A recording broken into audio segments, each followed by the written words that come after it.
So చాలామంది patients madam మీకు natural pregnancy రావాలంటే ఏ టిప్స్ ఫాలో అవ్వాలి అని చెప్పి అడుగుతూ ఉంటారు. సో ఈ వీడియోలో మనం ఈ టాపిక్ గురించి డిస్కస్ చేసుకుందాము.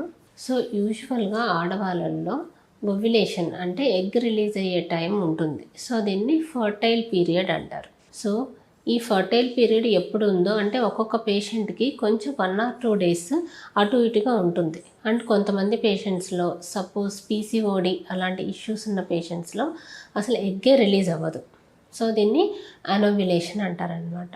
సో మీకు ఎప్పుడు ఎగ్ అనేది రిలీజ్ అవుతుంది తెలుసుకోవడం ఈజ్ ఇంపార్టెంట్. సో మనం ఎగ్ ఎలా రిలీజ్ అవుతుంది, ఏ టైంలో రిలీజ్ అవుతుంది తెలుసుకోవాలంటే దీనికి 2 methods ఉన్నాయి. ఒకటి వచ్చి LH కిట్స్ అనేవి ఉంటాయి. సో ఈ LH కిట్స్ సపోజ్ యూజువల్గా మీకు పీరియడ్ వచ్చిన తర్వాత ఒక 12th day నుంచి మీరు డైలీ చెక్ చేసుకున్నట్టయితే ఆ 3 days సపోజ్ మీకు 14th day యూజువల్గా ఓవ్యులేషన్ డే అనుకుంటే మీరు 12th day నుంచి 12th, 13th, 14th day అలా మీరు డైలీ యూరిన్తో చెక్ చేసుకోవచ్చు అనమాట. ఈ LH కిట్స్ మీరు ఇంట్లోనే డైలీ చెక్ చేసుకున్నట్లయితే మీకు ఫర్టైల్ విండో ఎప్పుడు అనేది ఐడియా వస్తుంది. సో ఆ టైంలో న్యాచురల్గా ఎక్కువసార్లు వైఫ్ అండ్ హస్బెండ్ మీట్ అన్నట్లయితే మీకు న్యాచురల్గా ప్రెగ్నెన్సీ వచ్చే ఛాన్సెస్ అనేవి ఇంప్రూవ్ అవుతాయి. లేదు మేడం మేము అలా కరెక్ట్గా డిటెక్ట్ చేసుకోలేకున్నాము అనే పేషెంట్స్కి మీకు సింపుల్గా స్కాన్స్ ఉంటాయి, ఫాలిక్యులర్ స్కాన్స్ అంటారు. సో ఈ స్కాన్స్లో కూడా మనకి మీకు ఆ మంత్లో ఎగ్ ఎలా పెరుగుతుంది ఫాలిక్యులర్ మానిటరింగ్ అంటారు. సో సింపుల్గా ఫాలిక్యులర్ మానిటరింగ్ మనం చేసుకోవచ్చు.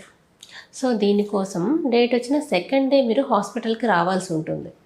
సో ఫస్ట్ మీకు అసలు ఎగ్స్ కౌంట్ ఎంత ఉంది, తర్వాత యూటరస్ ఎలా ఉంది, ఇవన్నీ మేము ఒకసారి చెక్ చేస్తాం.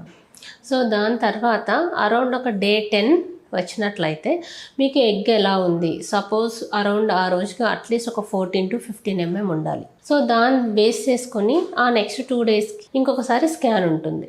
సో అలా యూజువల్గా ఏంటంటే ఒక 20 mm వచ్చిన తర్వాత ఎగ్ అనేది రిలీజ్ అవుతుంది. సో మీకు ఆ మంత్లో ఒక 2 to 3 స్కాన్స్ చేస్తే మీకు ఎగ్ రిలీజ్ టైం ఎప్పుడో తెలుస్తుంది. సో దాని వైజ్ 20 mm వచ్చి ఎగ్ రిలీజ్ అవుతుంది అనే టైంకి ఎక్కువ సార్లు మీరు మీట్ అయినట్లయితే సో ఆ 2-3 daysలో మీకు ఛాన్సెస్ అనేవి ఎక్కువగా ఉంటాయి. సో ఈ విధంగా మనము ఓవ్యులేషన్ ఎప్పుడవుతుంది దాన్ని ట్రాక్ చేయడం ద్వారా త్రూ LH కిట్స్ కానీ లేదంటే ఫాలిక్యులర్ స్కాన్స్ కానీ మీకు న్యాచురల్గా ప్రెగ్నెన్సీ వచ్చే ఛాన్సెస్ ఉంటాయి. సో ఇవి కాకుండా ఇంకా ఏవైనా ఇష్యూస్ ఉన్నట్లయితే సో హార్మోన్ ప్రాబ్లమ్స్ ఉంటాయి కొంతమందికి, సపోజ్ థైరాయిడ్ కానీ, సో ఇలాంటి ప్రాబ్లమ్స్ ఏవైనా ఉంటే అవి కరెక్ట్ చేసుకోవాల్సి ఉంటుంది.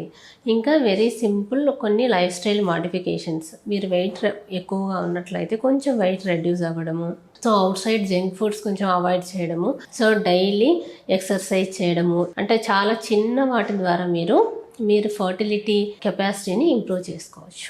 Thank you so much.